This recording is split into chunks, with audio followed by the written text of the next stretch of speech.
مش ديلر؟ هو الوحيد اللي مش ديلر. بيشتغل ايه بقى؟ بيتاجر في المخدرات حضرتك.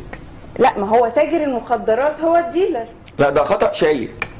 واخده بالك من شايك دي اصلا دبلون، ويعني في حته ثقافه وزي كده. واضح عليك. التاجر الكبير ده بالطن وزي كده، لكن الديلر ده اللي هو بيوزع بقى ايه صابع نص صابع. ويا ترى بتوزع ازاي بقى؟ بالمكنه الصيني بتاعتي حضرتك، بس مكنه حلوه. المكنه الصيني بتاعتي حلوه، ممكن بعد الاستضافه وزي كده يا استاذه اوريها لك، ولو حابه تاخدي يوم حظ ويوم صيني انا تحت امرك ان شاء الله. ربنا يسهل. ميرسي. انضفها ناس بتركب على فكره. انا عارفه والله، عشان انا ما بقلش خالص من ركوب المكنه الصيني. اصل حضرتك في ناس بتقول وكده يعني، في الاخر ما تجيش يعني. تمام. قبل ما نصور البرنامج كنت قاعده بتكلم معاك كده وبندردش مع بعض، وقلت لي ان انت بتنادي المسؤولين ان مهنه الديلر تكون مهنه مشروعه وقانونيه. اقول لحضرتك على حاجه. اتفضل. البلد فاتحه محلات للخمره ولا مش فاتحه محلات للخمره؟ فاتحه. طب ليه بقى البلد تحط دي في دماغك بقى مشجعه الخمره وقافشه على الحشيش؟ اقول لك انا عشان بيدفعوا ضرايب. خلاص ندفع ضرايب يا مدام، ندفع ضرايب وهدوا نفسيه الديلر ده الداخليه كانت بتتخاطر عليه، وبعد كده الجيش طلع في المقدر بتخاطر عليه، فادونا عشان نقدر ندي للبلد.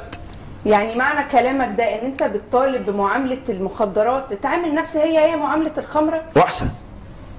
احسن ازاي؟ هو ايه اللي احسن يا مدام؟ الحشيش ده حاجه حلوه قوي. حتى بصي انا هقول لك على حاجه، الواحد يتقال عليه مسطول احسن من سكران. بصي المسطول ده حاجه حلوه، حاجه في الهدوء كده. مسطول ايه يابا انت مالك؟ ما مسطول. لكن سكران، انا سكران ويكسر ويعوج بقه، جو مش حلو. لكن المسطول حاجه حلوه. وبعدين انا هقول لحضرتك على حاجه برضه، انا متدين وزي كده، فالانسان في حاجه؟